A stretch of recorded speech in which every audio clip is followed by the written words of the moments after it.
검찰개혁, 왜 이렇게 더딜까요? 적은 밖에만 있는 게 아닙니다.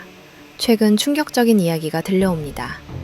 민주당은 검찰 수사권 완전 박탈을 외치는데 정작 실무를 지은 주무부처와 관료들은 온도차를 보이며 딴소리를 합니다. 들으십니까? 수사에 구멍이 난다. 경찰이 못한다. 이거 어디서 많이 듣던 소리 아닙니까? 바로 검찰이 지들이 수사권 안 뺏기려고 지난 수십 년간 써먹던 공포 마케팅입니다. 그런데 이 낡은 레퍼토리를 관료들이 앵무새처럼 따라하며 개혁의 발목을 잡고 있습니다. 오늘 정치미야. 저들이 말하는 수사 공백이 왜 새빨간 거짓말인지, 그리고 왜 이번엔 타협 없는 완전 박탈로 가야 하는지 팩토로 박살냅니다. 그래서 검찰 개혁 관련해서 이제 주도 부처의 마인드하고 민주당의 온도차가 실제로 있는 것 같거든요. 주도 부처가 아니고요. 예. 그 장관들이요. 그러니까 무슨 부처에 무슨 의견이 있어요. 이게 공소청, 중수청, 뭐 보안수사권이나 뭐 수사사법관이나 이런 문제들이 있지 않습니까? 이거 어떻게 예. 보세요? 이거는 저는 이제 한참 전부터 벌써 위험하다고 봤어요. 그래서 제가 구체적으로는 이제 대통령이 열심히 하고 잘하고 계신데 부담이 될까봐 이제 말을 좀 삼가해 왔는데, 입법 예고라는 거는 그냥 되는 게 아니거든요. 그 입법 예고안을 확정하기 전까지 이거는 이제 법무부하고 행안부가 관련돼 있는 복수 둘 이상의 부처가 관련돼 있는 거잖아요. 그러면 이것은 국무총리실 산하에 추진단이 있었기 때문에 범정부적인 합의 없이는 입법 예고 나올 수 없어요. 부처 간 의견 조정돼야 나오죠. 그럼요.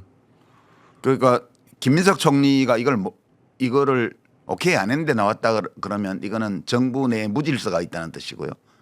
질서가 없다는 뜻이에요.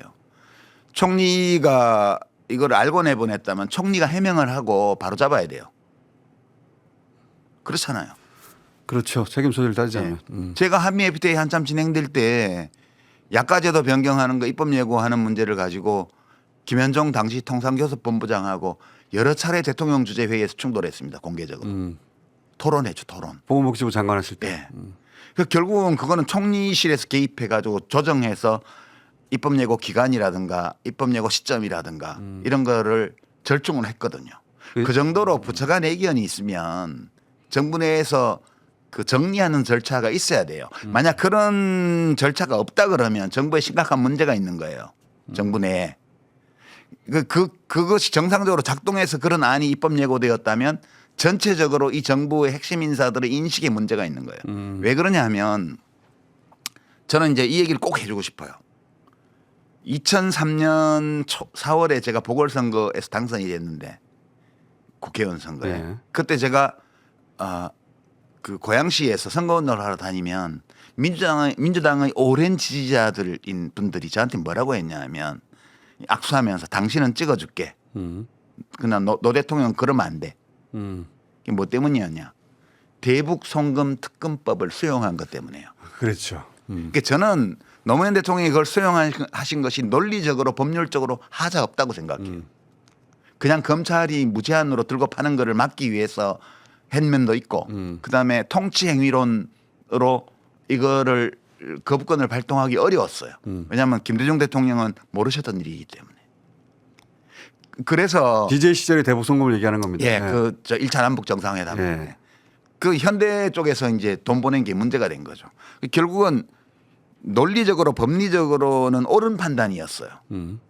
그러나 그것을 평민당 시절부터 당원이었던 그렇죠. 메인스트림 핵심 지지층 쪽에서는 배신 행위로 간주한 거예요. 그렇죠. 그러면서 대통령 지지율이 초장에 확 무너지고, 초반에 무너졌어요. 예. 그래서. 그러면서 집권당 내부에서 대통령을 비토하는 분위기가 일부 생기고, 그게 이제 제가 장관 갈 때 유시민 입각 반대 하던 그때는 뭐 안정적 개혁을 위한 모임이 안개 뭐 거기도 다 날아갔습니다. 거의 다.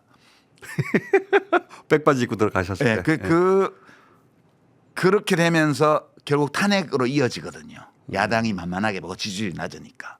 그러니까 이 검찰 개혁 문제는 법리적이고 논리적인 문제이기도 하지만 그것만이 아니에요. 이거는 맞습니다. 2002년 노무현 대통령이 검사와의 공개 토론을 시작한 때부터 시작해서 25년 가까운 세월 동안 축적돼 있었던, 그러니까 민주적 국민정당으로서 민주당, 더불어민주당의 주류 핵심 지지층 여기에서 하나의 깃발 같은 존재가 된 거예요.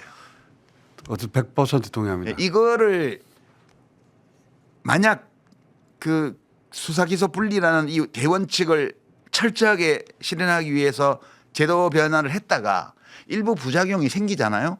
그러면 나중에 보완하면 돼요. 지금 무슨 보안 수사권이니 하는 되지도 않는 이런 얘기들을 가지고 저는 특히 정성호 법무장관이 국회 상임위에 나와가지고 모든 검사가 다 나쁘다고 생각하지 말라든가 또는 뭐 이런 얘기한 거 있잖아요. 그전에 모욕적이었어요. 제 생각에는. 왜냐하면 지금까지 검찰개혁 주장한 사람들이 검사가 다 나쁜 놈들이기 때문에 검찰 권한을 뺏으라고 해서 검찰개혁을 주장한 게 아니잖아요. 그리고 그 검찰개혁의 목표는 국민의 인권을 보호하는 거라는 걸 확고한 신념이에요. 근데 그렇게 검찰개혁을 하면 국민 인권 보호가 안 된다고? 무슨 그런 얘기가 있어요? 그러면 그거는 지금까지 조국 사태 때부터 시작해서 서초동에서 어마어마한 집회를 했던 그 모든 시민들을 모욕하는 발언이거든요. 저는 그런 거의 망언이었다고 생각해요. 그런 인식으로 이 검찰개혁 문제를 계속 다루게 되면 이재명 대통령이 굉장히 심각한 정치적 위기에 직면할지도 모른다. 그런 걱정을 저는 굉장히 많이 하고 있죠. 이거는 보통 심각한 문제가 아니라고 저는 저도 봐요. 심각한 문제라고 생각합니다. 네. 그 사안은 심각하게 바라봐야 된다고 예. 생각합니다. 이거는 뭐 정성호 장관의 주장이 논리적으로 맞다 안 맞다를 떠나서 그것은 민주당의 정신을 배신하는 걸로 간주될 겁니다. 관료들은 말합니다. 특수부가 하던 복잡한 경제범죄, 경찰이 가져가니 구멍이 난다. 웃기는 소리입니다. 그 특수수사 능력이란 게 뭡니까? 먼지털이식 수사, 별건 수사, 피의자 협박해서 없는 죄 만드는 기술 아닙니까? 검찰이 그 잘난 수사력으로 뭘 했습니까? 주가조작범 김건희는 놔주주고 야당 대표는 탈탈 털었습니다. 이게 수사입니까? 사냥입니까? 수사 공백 걱정할 때가 아닙니다. 검찰에게 수사권을 쥐어줬을 때 생기는 민주주의의 공백, 인권의 공백이 훨씬 더 치명적입니다. 경찰 역량이 부족하면 튀우면 됩니다. 하지만 썩은 검찰 칼자루는 고쳤을 수 없습니다. 뺏는 게 답입니다. 왜 우리가 타협하면 안 되는가? 명확한 답이 있습니다. 지난 12.3 비상계엄 사태, 헌정이 유린당하던 그 밤, 법의 수호자라던 검찰은 뭘 했습니까? 침묵했습니다. 아니, 사실상 내란 세력의 판에 섰습니다. 선출되지 않은 권력, 통제받지 않은 권력이 얼마나 위험한지 우리는 똑똑히 봤습니다. 게다가 국민 세금인 특활비를 쌈짓돈처럼 쓰며 자기들끼리 돈잔치를 벌였습니다. 이런 집단에게 보안 수사권이니 뭐니 하며 찌꺼기 권력이라도 남겨준다? 그건 개혁이 아니라 방조입니다. 민주당의 검찰개혁안은 단순합니다. 수사권, 기소권, 영장청구권 다 분리해서 검찰을 종이 호랑이로 만드는 것. 그게 유일한 해법입니다. 우리가 경계해야 할 건 바로 이 온도차입니다. 관료들은 늘 안정을 핑계로 현상 유지를 원합니다. 경찰이 아직 준비가 안 됐다며 시간을 끌려고 합니다. 속지 마십시오. 시간을 주면 검찰은 다시 살아납니다. 문재인 정부 때 우리가 봤지 않습니까? 어설프게 타협했다가 검찰총장이 대통령 되는 꼴을요. 이번엔 달라야 합니다. 수사, 기소 완전 분리. 검사는 기소만 하고 수사는 중대범죄수사청과 경찰이 전담하는 시스템. 관료들이 징징거려도 기득권이 저항해도 민주당은 국민만 믿고 입법 독주 소리 듣더라도 밀어붙여야 합니다. 3일 전에 이재명 대통령이 국무회의에서 이번 검찰개혁 정부 안에서 공소청 검사가 특사경에 대한 수사 지휘 권한을 그대로 가져가는데 이게 맞느냐라고 하면서 정성호 장관이랑 설전이라고 해야 될까요? 서로 이렇게 반대되는 입장을 주고 받았어요. 네. 그 간단하게 영상 하나 보시겠습니다.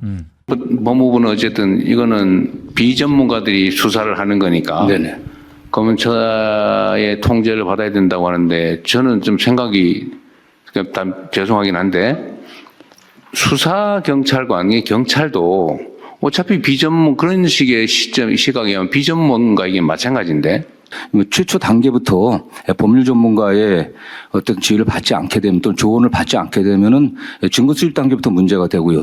이게 이제 3일 전 상황인데 최초로 최경영 TV에서 작년 10월 3일에 예.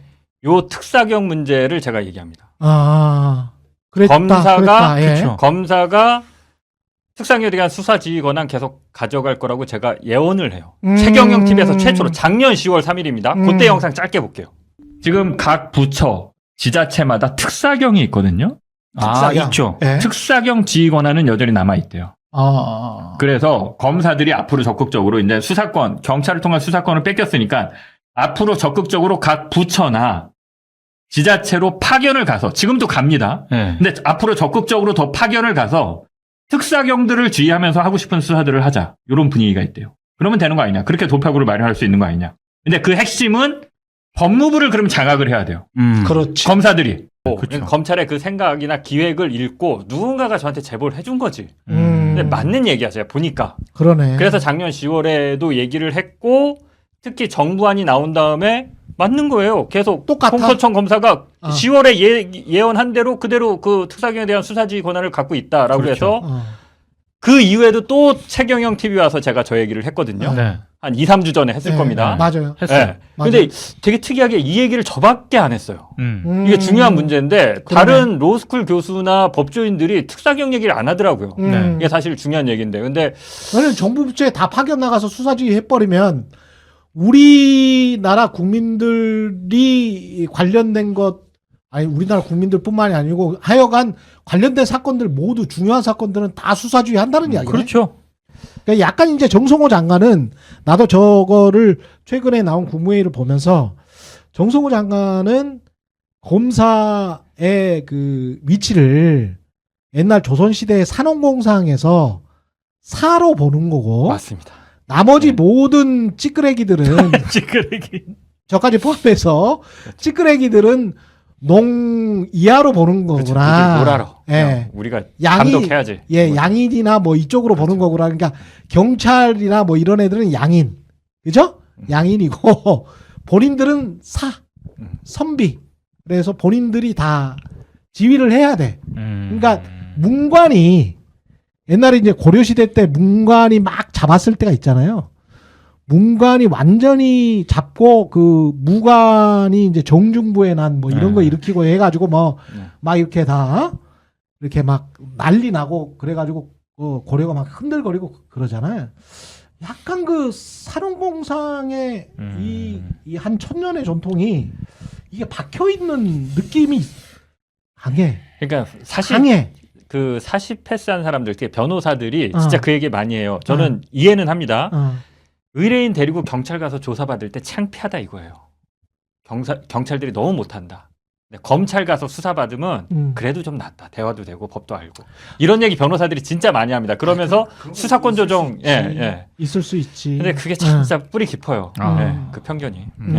근데 이 특사경 같은 경우도 정성호 장관 지금 많이 비판하시는데 이번엔 제가 정성호 장관을 또 이러면 욕먹을 수 있지만 쉴드를 한번 쳐볼게요. 꼭 틀린 말은 아니고 짚어볼 건 있어요. 특사경의 수사 역량이 제가 봤을 때도 취재를 해보면 경찰이나 검찰만큼 올라와 있지 않은 건 맞아요. 그 특사경한테만 알아서 수사해라. 그냥 일반 공무원들일 가능성이 높다. 네, 그러니까 그거는 사실 이재명 대통령도 지시를 했어요. 특사경 수사 역량 높이려면 어떻게 할 거냐라고 다른 국내에서도 이미 지적했던 거고. 시간이 좀 근데 많이 걸릴 거다.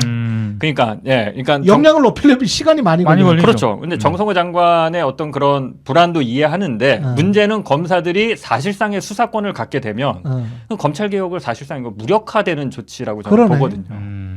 그러니까 이게 정부의 효율과 잘 돌아가고 국민의 권리를 지키려면 그리고 피해자가 제대로 구제를 받으려면 효율적으로 일이 돌아가게 해야 되는데 일을 잘할 수 있는 거는 이제까지 일을 해온 사람들. 그렇죠. 근데 수사 지휘권이랄지 수사랄지 이런 것들을 경찰이 수사를 대부분을 하기는 했지만 뭐 이른바 이제 그 특수부가 했었던 수사들 큼직한 수사들이랄지 복잡한 경제범죄랄지 이런 것들을 조금 좀 덜해온 거는 사실이거든. 그렇죠. 그러니까 그런 거에서 구멍이 많이 나고 있다라는 현장의 우려 같은 게 있다는 말씀이죠.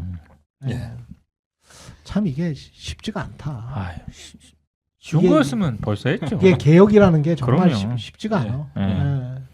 아, 마음 같아서는 싹 그냥 검찰들 갈아치워버리고 싶은데 검찰들은 또 그걸 아니까 굉장히 좀 여유롭더라고. 지금 아이 그래. 아, 왜냐면 어차피 이것들이 여유를 이게 트랜지션 그러니까 일종의 이제 전환되는 권력이 전환이 된다고 하더라도 권력이 전환되는 그 기간이 우리가 생각했던 것처럼 1, 2년 만에 되는 게 아니고 실제 현장에서는 뭐 이게 10년, 20년 걸리죠. 걸릴 거기 때문에 최소한 그렇죠. 나는 뭐 그 안에 퇴직할 건데 뭐 이런 그런 생각도 하고 정권 교체 될 거다 이런 생각도 그렇지. 하고. 예. 그런 것도 있고 정권 교체되면 또 스탑돼 버리고 그렇죠. 그래서 이 강남 부동 아파트하고 비슷해. 지선하고 총선이 중요해요. 맞습니다. 정권 교체 될 거다라고 아직까지도 그 버티고 있는 놈들의 희망을 그냥 밟아버리는 거기 때문에. 그렇지. 예. 검찰개혁, 더 이상 수사 공백 같은 한가한 소리에 휘둘려선 안 됩니다. 빈대 잡으려다 초과 삼간 태우는 게 아닙니다. 초과 삼간이 다 타더라도 그 안에 숨어있는 검찰 독재라는 괴물은 반드시 태워 죽여야 합니다. 민주당이 요구합니다. 좌고 우면 하지 마십시오. 관료들의 핑계, 보수 언론의 겁박 다 무시하십시오. 국민이 명령한 건 적당한 조정이 아니라 확실한 해체입니다. 이번 기회 놓치면 대한민국 민주주의의 다음은 없습니다.